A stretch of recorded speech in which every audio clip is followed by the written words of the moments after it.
Gabby, you've called in amazing women in the Las Comadres community. Oh my God, yes, Jamie. I want to know more about how they made it. Yes, right? They're real stories. Where the idea for their business came from, how they invested in it, how they got their clients. I think this is a podcast. Well, fairy godmother, you're hosting it. Do you dream about me?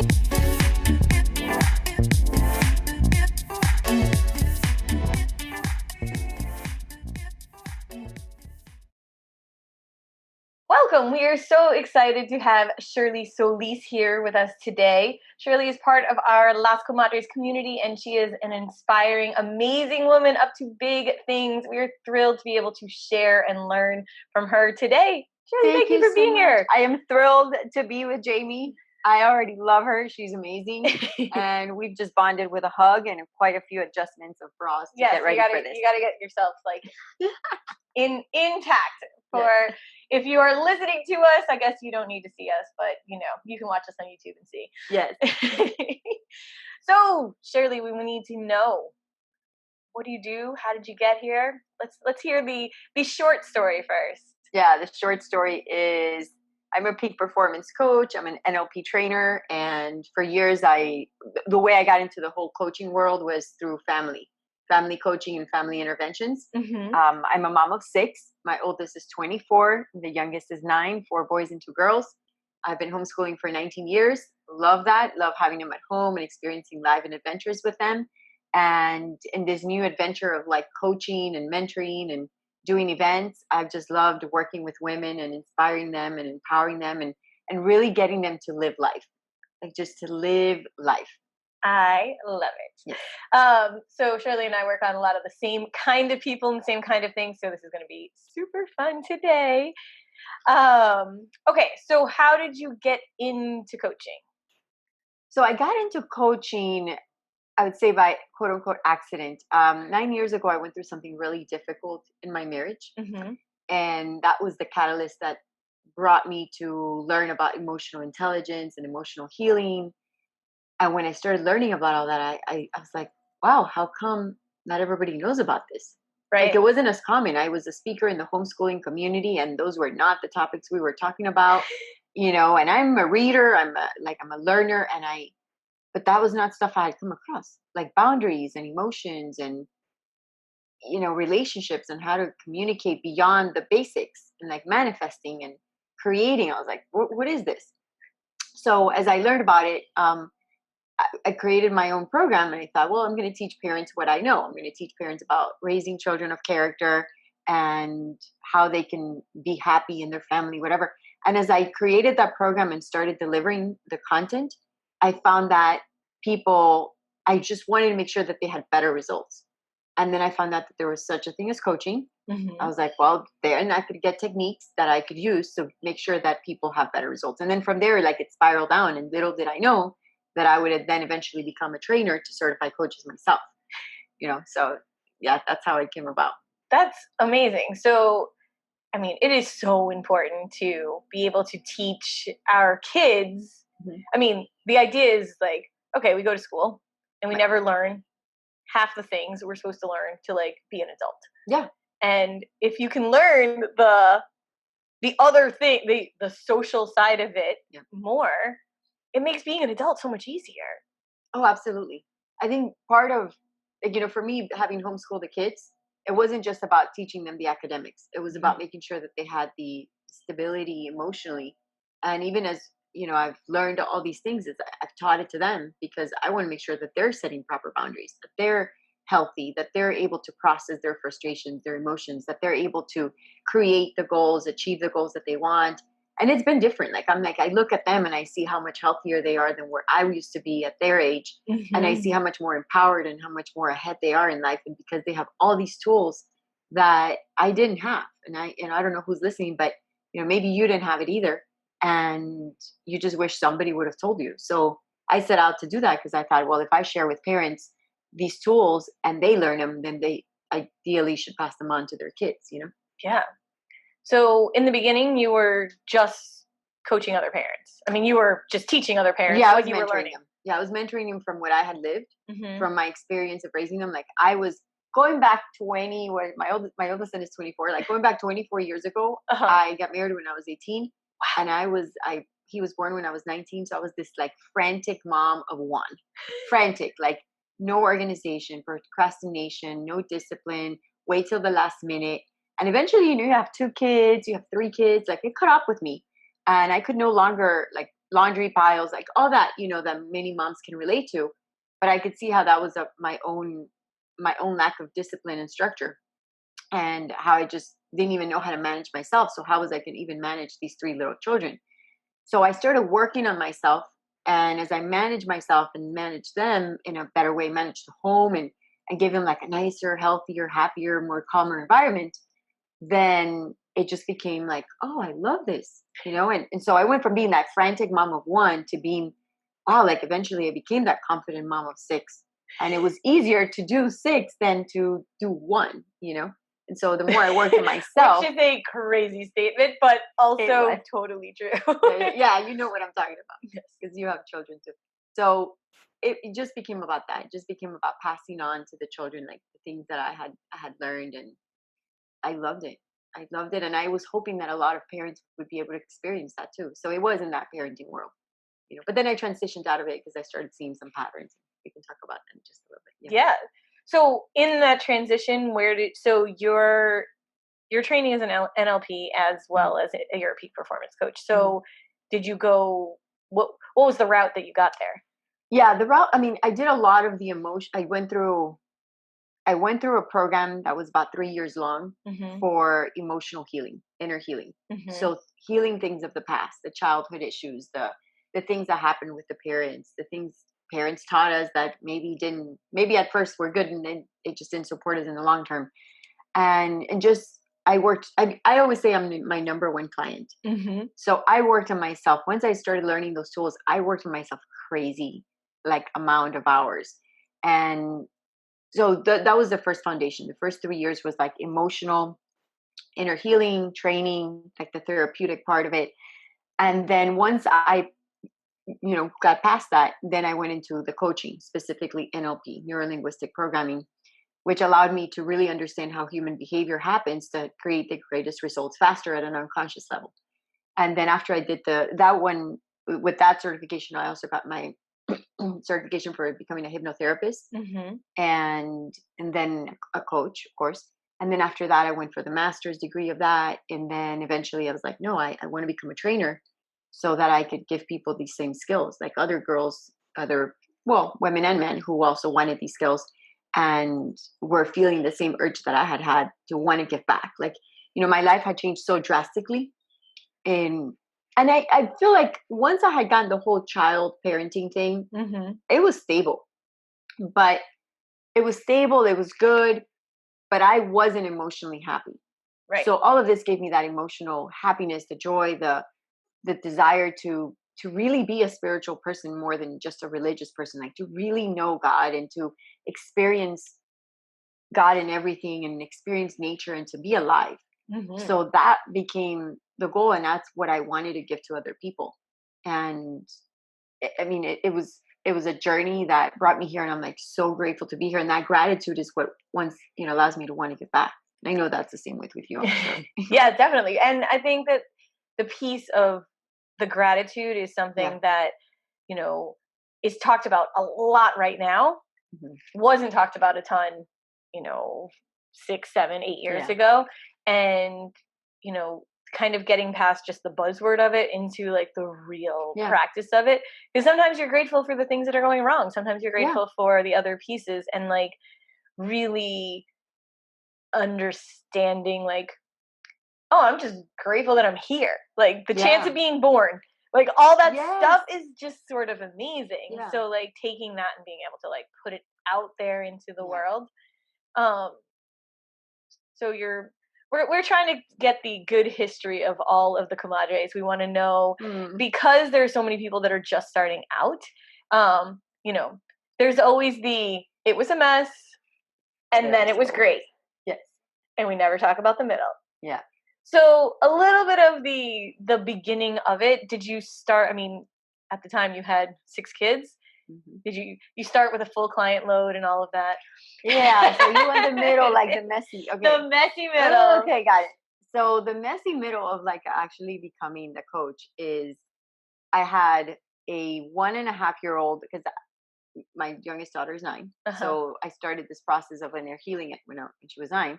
And then I started building the business and like learning about internet marketing and online marketing. That because I didn't want to be like I didn't know I was going to be a coach. Right. I just started to create an online program so I can make money while I sleep. Right. You know, the way everybody does, right? Like, oh, we're gonna make money while I sleep. It seems so easy, and you know, I'll be asleep. It'll be easy. I'll be asleep, and I'll just create this program, and everybody's gonna want it, of course. So I had a 1.5, 2-year-old nursing baby on my lap that would be like breastfeeding while I would type. And I put my office, because I was homeschooling, still am, right? I would put my office in a place where I could see all the kids. Right. And delegate like cooking and things to them and make sure that we cleaned while I would stay up and, you know, still homeschooling all of them at that time because the kids were being homeschooled at that time, even the adults. Well, they weren't adults then, right? So that's why I was homeschooling. And I would make sure that I delegated like laundry, that we do chores, like everything was so that mom could spend all this time building what she was building and learning. Right. And it was long hours. There was no money. I would say that I was broke, destitute, and poverty stricken because of the emotional things that we had gone in our marriage. We had lost the previous business we had. They had repossessed our motorhome. Our house was in foreclosure for 3 years. Like we were having people drive up in front of our house taking pictures because it was going to be sold. And I was thinking, 6 kids, we were going to be under a bridge. Like literally. Right. We had 6 months where we didn't pay the light bill. So I had to go and stand in a line and one of these FP&L programs that say, hey, we're going to, you know, for underprivileged people. I was the underprivileged person. I felt so much pity for myself. And yet at the same time, like, F it, this is never going to happen to me again.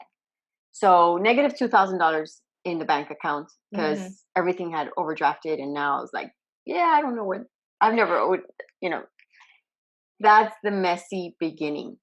This is what we want to know. Okay. That is the messy beginning. Yes. I think, and that's the piece, is that like the idea of that these things are easy is not true.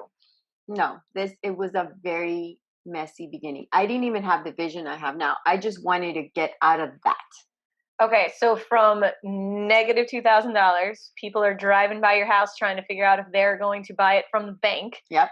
And you're going to be living under a bridge with your children. Mm-hmm. And how do you go from there? What's the next step? The online program? So the online program happened, yeah. I became very resourceful. And that's the number one thing. I think I became very resourceful to say, well, what do I have? Right. You know, and I had knowledge, I had information, like I had wisdom that I had acquired of raising children. And I knew I could learn. So I taught myself how to create like web pages so that I could sell this program. But yeah, that's what came next. It came, well, at first it wasn't even this online fancy program. It was an audio with a few PDFs. And I had an email list from the previous business that was all homeschool moms. It's like, okay, so I used what I had. And then using what I had, I made some money. Enough money that the world and the universe would trick me to staying in this. You know, like, here you go, $2,000. I'm like, magic. Yeah. You're like, now we're not at negative. We're not. Well, and I couldn't even put it towards the negative because I needed to feed the, family. You need to eat. Yeah. So, and then just little by little, like something in me tugged me. Right. I love this quote that says Martin Luther King Jr. didn't have a dream. The dream had him. So it's like this dream grabbed me and I just said, I'm doing this. And it just kept pulling me forward. And I just kept seeing that every day was, and I wanted it so bad, whatever it was, right? A different lifestyle, a better, getting out of that financial rut. I just wanted that so bad that I think the universe just felt sorry for me and started sending me people, is the people will come to you.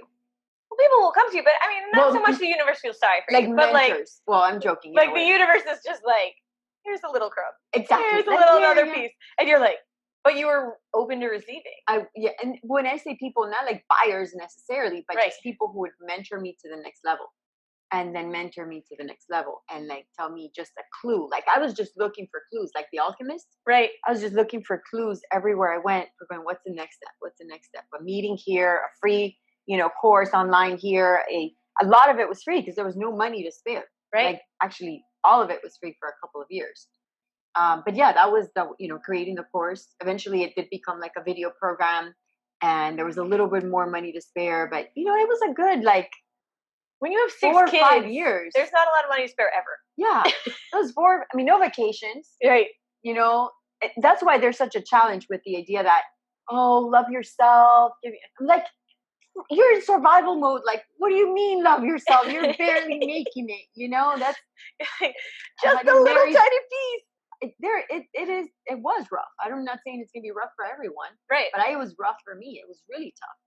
I think it's so good to be able to hear Yeah. the roughness because, there's always this gap over Right. the first 2, 3, 5 years of business that they're never that pretty. Yeah. Like There's a price to pay. There's always a price to pay, whether it's time or money or energy or all three and usually all three, and and the self-doubt and the wondering if this is actually working and how are you going to do it, and the not wanting to sacrifice the kids at the expense of now what you want, feeling guilty for not spending the time with them that I would used to spend with them. These are like, managing all of that and everybody around me saying, you still have to focus on your kids. I'm like, I've focused on my kids my entire life. Like, when does it get to be about me or what I want to do, Yeah. So there was a lot of like where I had to get more confident about me and what I wanted to do and say, hey, I'm doing the right thing in spite of what everybody else, including my older children, were telling me. Because they had some of that. They had an opinion. They had an opinion. Because they were big enough to have an opinion. And they saw how different they were not different being raised, like, but they saw how much more time they had than the little ones were having. Mm-hmm. But I was like, this is a much happier mom. The one now is a happier mom than what they had. But so, right. But it was a process and but I just moved. I was in that place for a good 4 years, at least. Mm-hmm. That place of hustle where there never was enough money. And I always, it was the roller coaster. Like, you'd make a little bit of money and then you wouldn't. Yeah. And then you would, and then you wouldn't. And you keep thinking that the next coach is the one that's going to save you. Yes. Right? And the one business coach, I mean. Yes. The one that's going to help you have the breakthrough. And then it wasn't. Right. Because I probably wasn't ready. Like, I wasn't ready. I was learning, and that was part of the investment. But I wasn't ready for whatever. Well, and I think that the idea that the learning is a stage that has to happen. And it continues to have to happen for however long you have your business, right? Like, there's never a point of, I got everything. I'm good. Yeah. Much like your own personal development, right? Like, you're never just good. Yeah. There's always more to learn. There's always like a whole nother tweaks and rabbit hole to jump down. And it's super interesting to be able to be like, oh, these are the things. Oh, these are the things I want to learn. Yeah. And the ability to look at it that way. So after the real struggle, when did it start to pick up? It didn't start to really pick up until, like, let's see, I've been in this journey for 8 years. Mm-hmm. It didn't start to pick up until like year 5, 6. Okay. I mean, why? Because by that time I already had become a coach. I valued myself more. Like, there was such a direct correlation between my own process of healing and my own valuing of myself to the income I was making. Right. So suddenly I would go from like charging nothing to $25 to $50 to $75. And then it was like, poof, $150. Right. And then I was like, wow, somebody actually paid me $150. I kept going back to, like, I was the homeschool mom, like, I didn't work for any corporate nothing or any job prior to this. Like, right. Yes, we had a business, but it felt like it was like ministry. Everything was free, I did everything free for people. So the concept of charging for my time was, wow, like, that was something I had to transform. And then the more I charged, like, immediately I was like on a I had waited so long for that moment that I was in this fast pace journey that I was like, okay, 150. Okay, now that feels like it was not like that felt like not enough because I'd over deliver so much. Even at 150 an hour, I was like, now I'm over deliver. And then it was like 200, 250, 300, 350, to where then I'm like, so it just kept expanding and expanding. And I still can't believe it. Like I still think I'm like, amazing that the growth happens so exponentially once you put in all this work. And it gets to a point that you stop feeling bad for the people that are just starting. Because the number one thing is, not that I don't feel bad, I sympathize, but I'm like, people who are making money, they deserve every bit of it because I know what they went through. Right.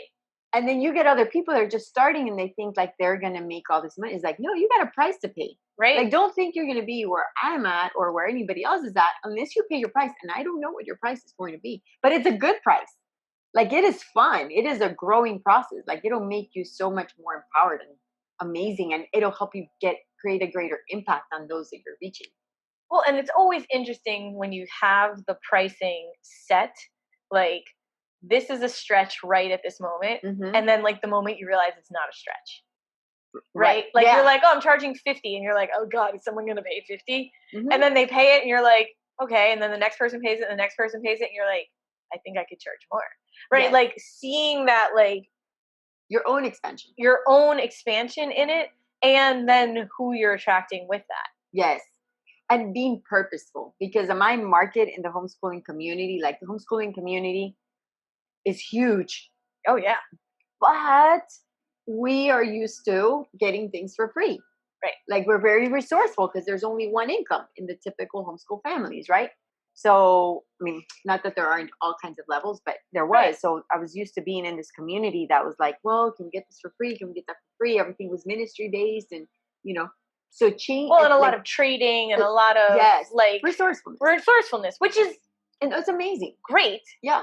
Until you are over delivering on that side of it, which so many moms all the time just are. We're givers. Yeah. We're givers. We're used to giving. And so this is just one more pattern of giving.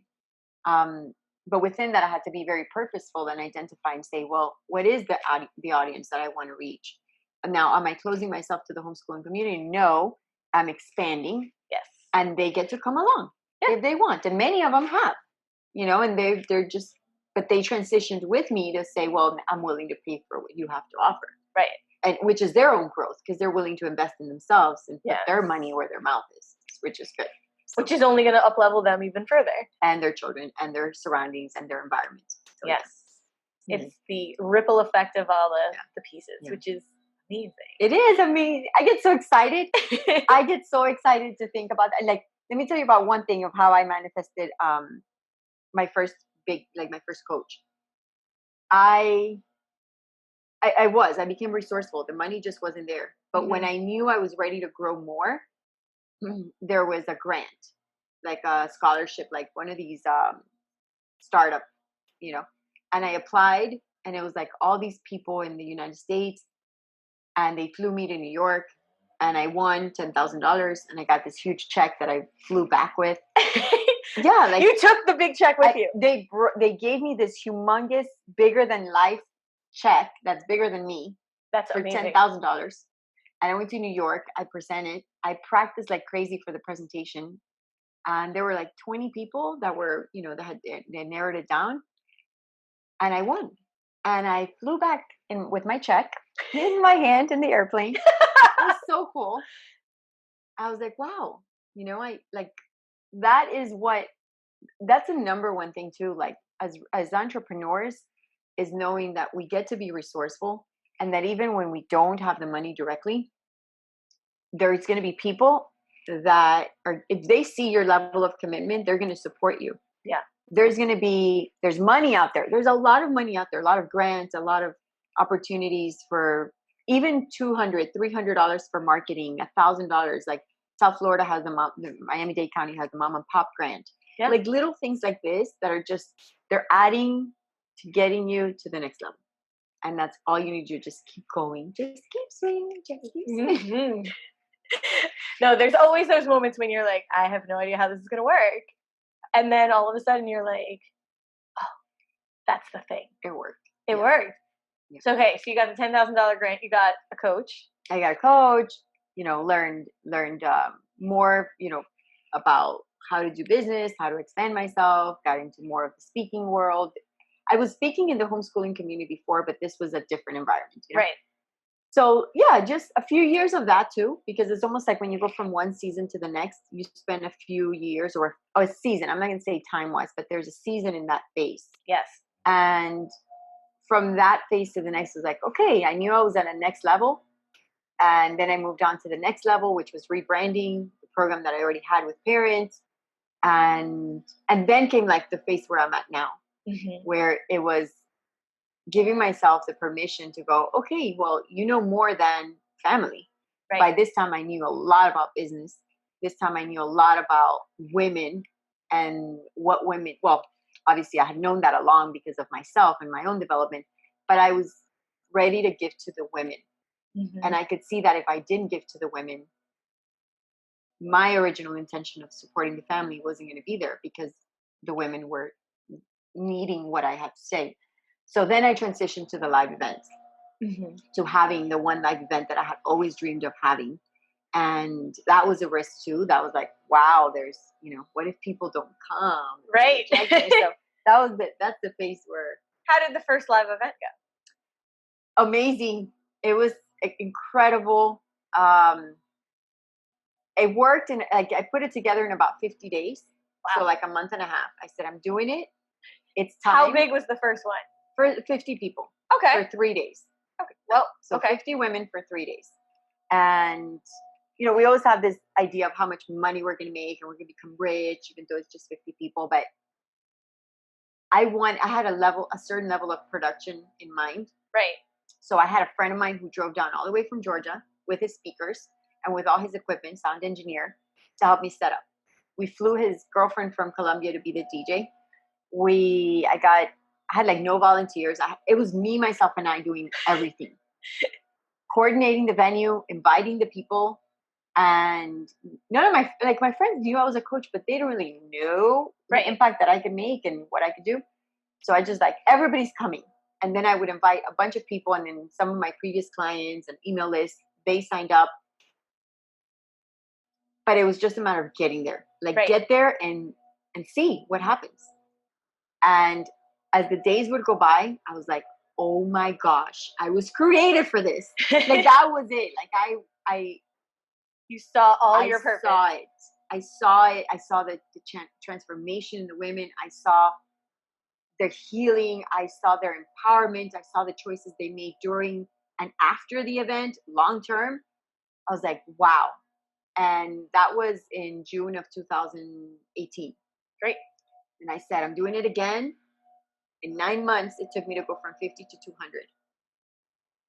And we said, okay, we're taking it up, we're taking it a whole other level.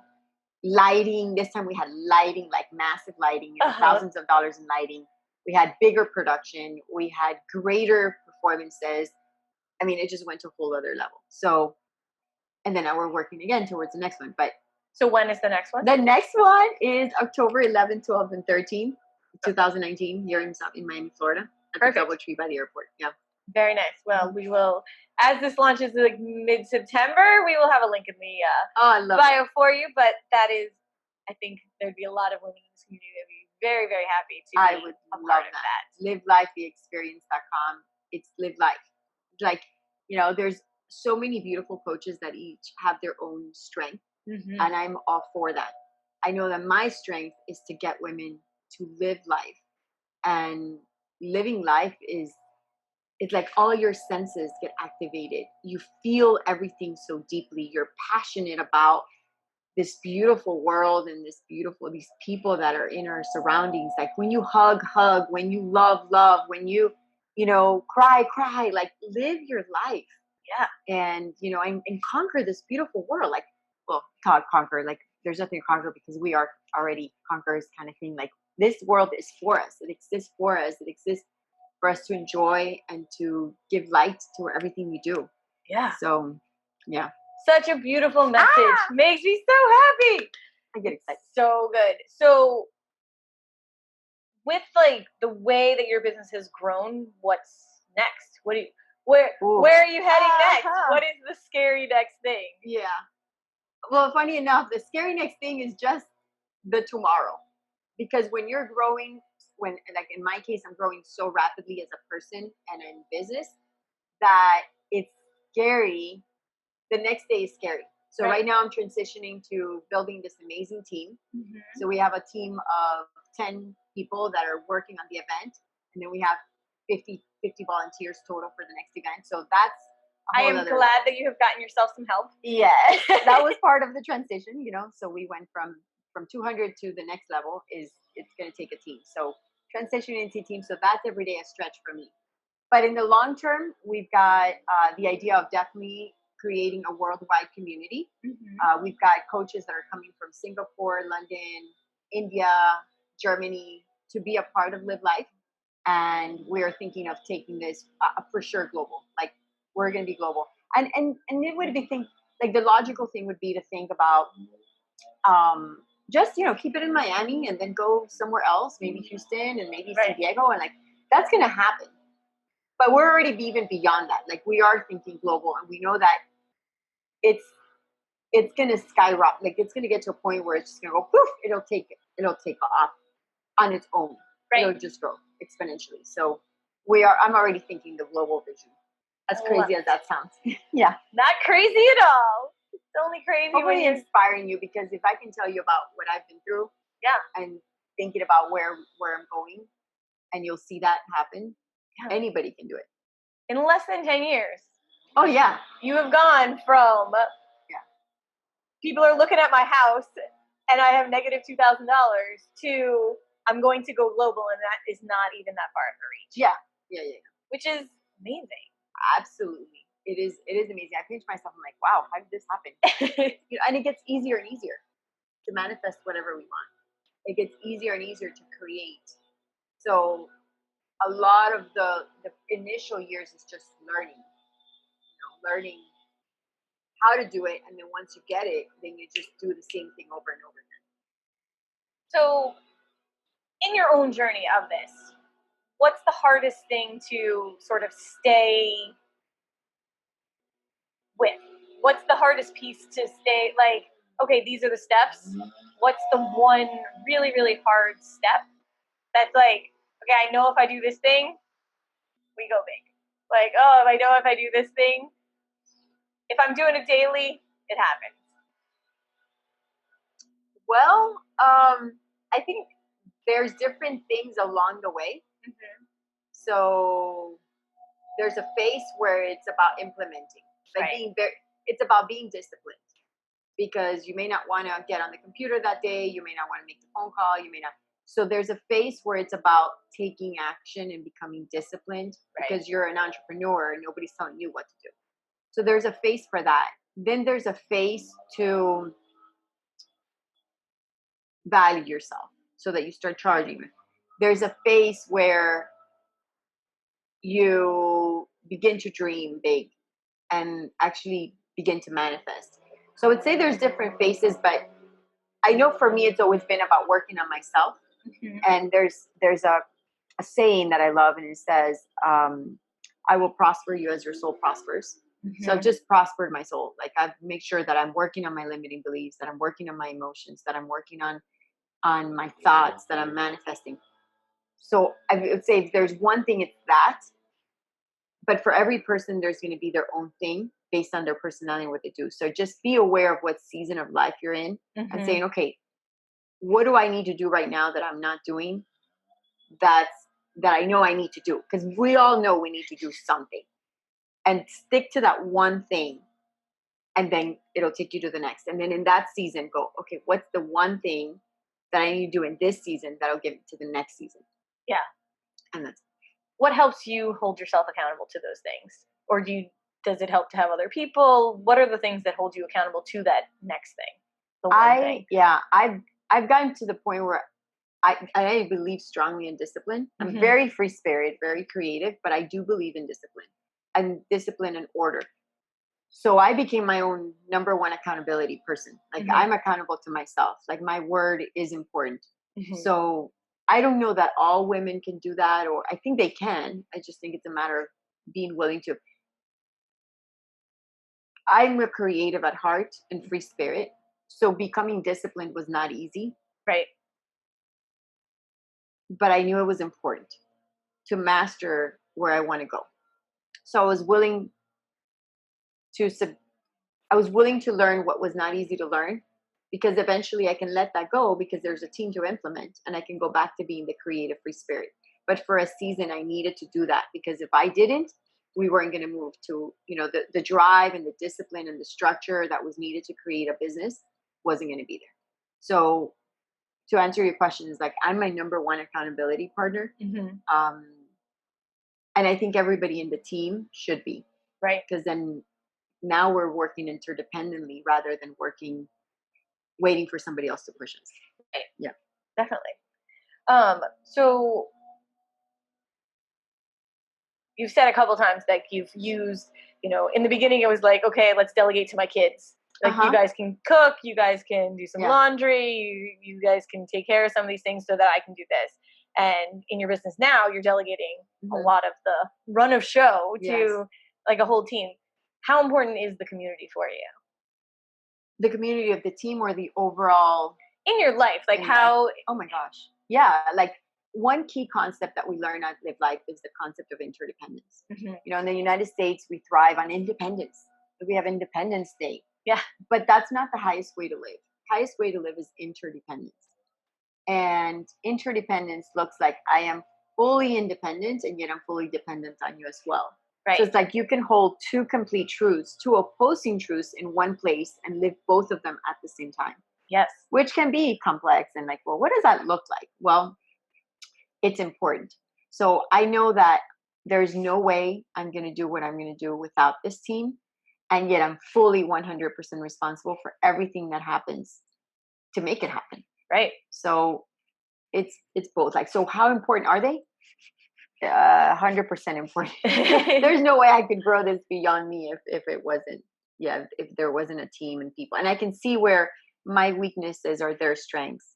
Right. And it's like that in everything. Community is where we heal. It's where we grow. It's where we transform. It's where we laugh. I mean, it's life. Yes. It's part of life. So in the beginning, what was your like first hire? Who was the first person that you were like, was it the thing that I need help? Or was it the thing that like I'm not good at? Like who first who hire, was it? What was it for? I love this. My first hire was someone to clean my house. That is the most important first hire. Yes. Because that is a lot of times your least favorite activity. And it was the one that was bringing me down. Mm-hmm. And it was the one that showed me that I loved me the most. Did you come from a family that thought that was lazy? Absolutely. And I had been the family that was lazy, because growing up with a single mom, we did our chores. Mm-hmm. And then when I raised my children, being homeschool mom, getting them to do chores was the way for me to teach them character. Right.